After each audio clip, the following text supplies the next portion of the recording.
What's going on YouTube? This is going to be a quick video on starving.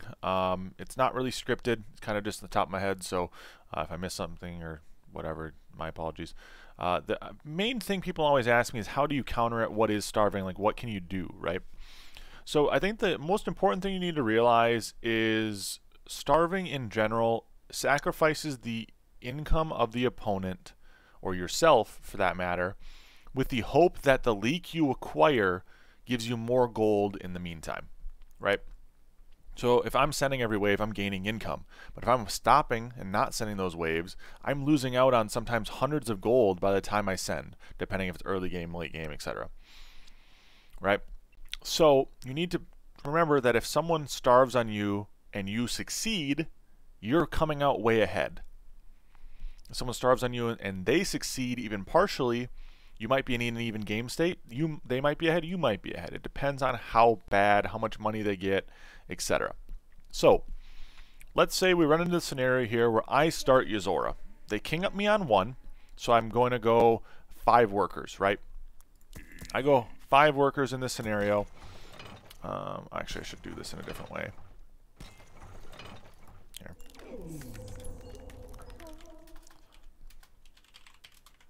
Let's do it like this. I don't think I can do workers, but let's do gold 250. I can cheese my way through this now. So let's say we're at 5 workers now. So we started with 3.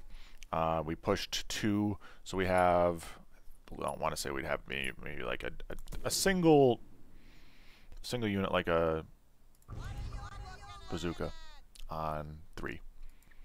They don't send us, right? This is all hypotheticals. Don't take this for fact. They don't send us on 3. And we're like, you know what? With Yozora, I feel pretty strong on 4.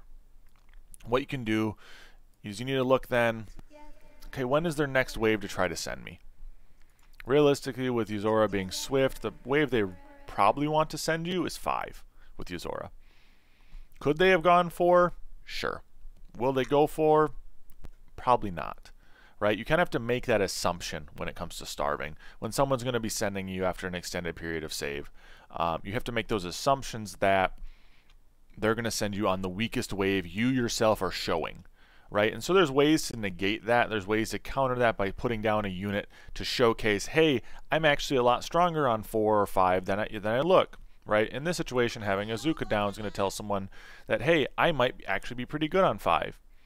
But still, your main tank is a Yozora, so you can make some assumptions. In this situation, with 5 workers, if you had enough to go for a Zeus, what I would do in this spot is probably go for the Zeus, plan for the 5 send, right? And this is all just something you can control with your own like builds, right? We'll get into what you can do to counter when it comes to sending to the saver, but go for a Zeus in this situation. Otherwise, let's say, you know,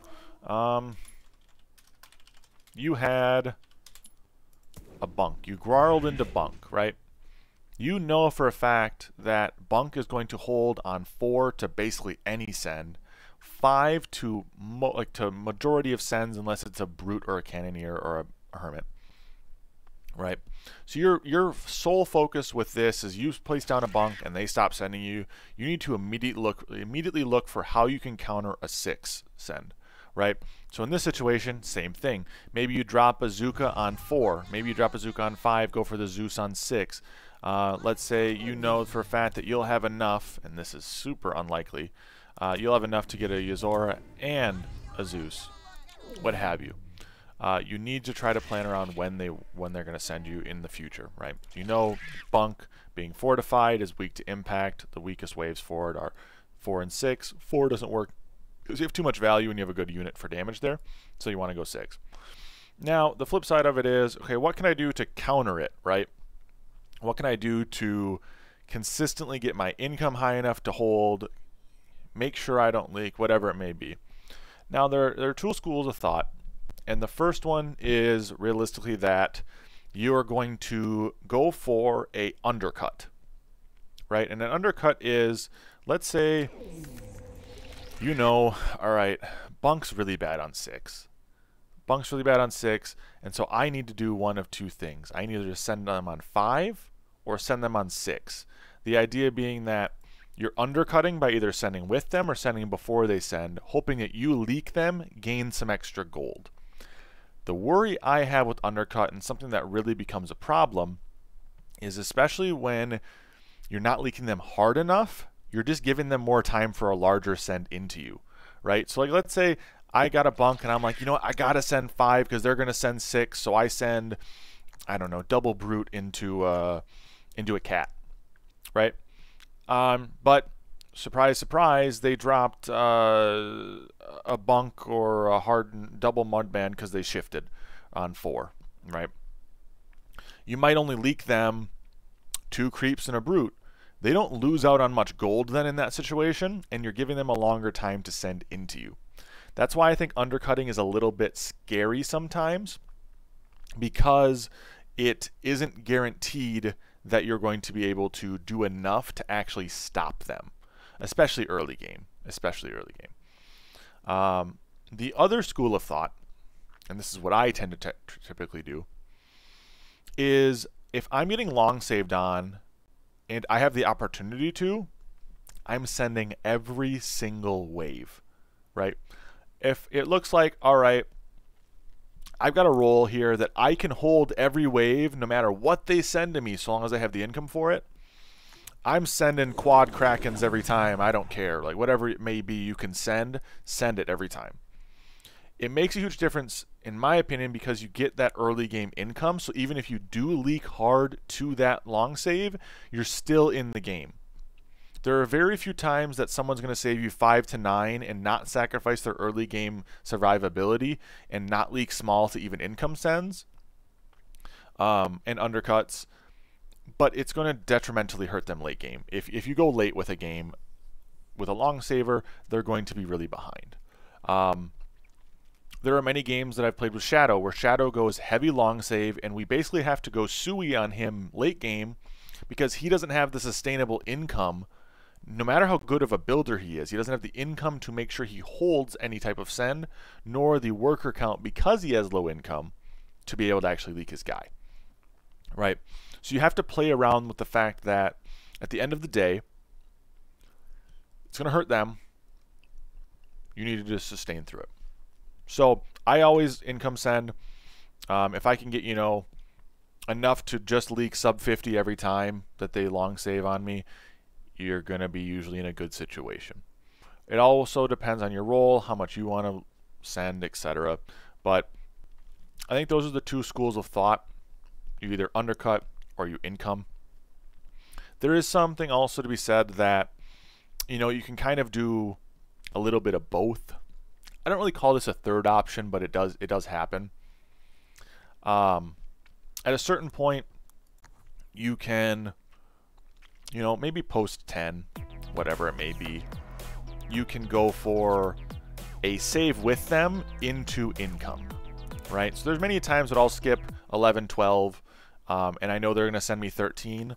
I'll just send, you know, a couple cannoneers, a lizard, and a snail, right? I'm like, I know that I need to hold there. If I send the double cannoneer and income and I've got 60, 70, 80, whatever it may be, Mythium left over, I might push that 5 into the king, right? In that situation, you know, you're like, you got a Haven, you got a single Yozora, I don't know, you got a Zeus or something. Anyway, right? And you know, okay, they're gonna send me 13. If I just plan for the wave, send a little bit, not look for the leak into them, but go for the income still at the end of the day, you're not gonna be behind too far. And post 10, especially someone who's been long saving, that extra income you're giving them by giving them a send every wave is really detrimental to yourself. But that's also another school of thought. It's a third option. It's similar to undercut, but it's more or less like late game. You want to be able to sustain yourself a little bit differently, right? Zyzer in chat says if you income them, they get more workers though. Yes and no. So part of the thing with long saving is if they are long saving too long or just an extended period of time, you know, like a 4 to 8 or a 4 to 9 or something, 5 to 9, even 5 to 10. If they're not perfect builders, they're going to be really behind on value at a certain point. And so long as you got an adequate push out early, and maybe you skip one wave to so let's say you sent full on 5, you're like, okay, I skip 6, and then I go full 7 with income. That might be an option for you, but the majority of the time they have to temper their expectations with their push because they're going to be low on value because they have no income, right? If the person only sent 2 waves early, they sent a snail on 1 and then a 40 on 3, and with a king up or something, their income's gonna be really low, 30 or less, depending on what option they took, cartel or otherwise. So their income's gonna be really low. They have to not push workers in a lot of those situations, right? It's the idea behind the 40 Mythium received equals 1 worker only works in a normal game state when you're pushing normally and sending on a frequent basis. If you're getting long saved on for an extended period of time, it tends to not work out very well to push 2 to a 60 send when you haven't sent in 3 waves. In most situations, that just guarantees a leak next because you don't have enough value to sustain that push. I kind of hope that helps, guys. If there's anything anybody else has questions on when long saving, being long saved on, starved, let me know, and I will do my best to answer them in the comments. Otherwise, for the most part, I think this does give a good overview of how to correctly, or at least understand, starve, right?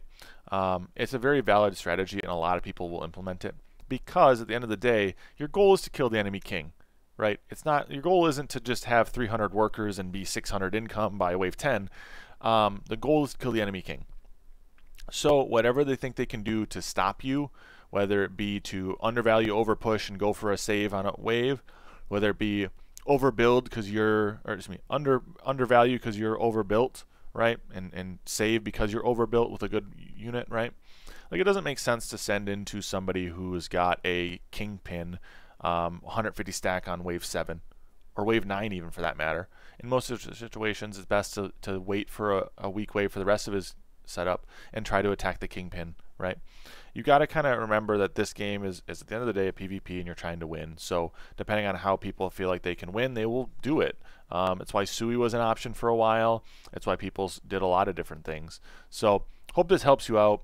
Again, if you have any questions, comments, concerns, drop them in the comment section below, and I will catch you guys next time. Peace out.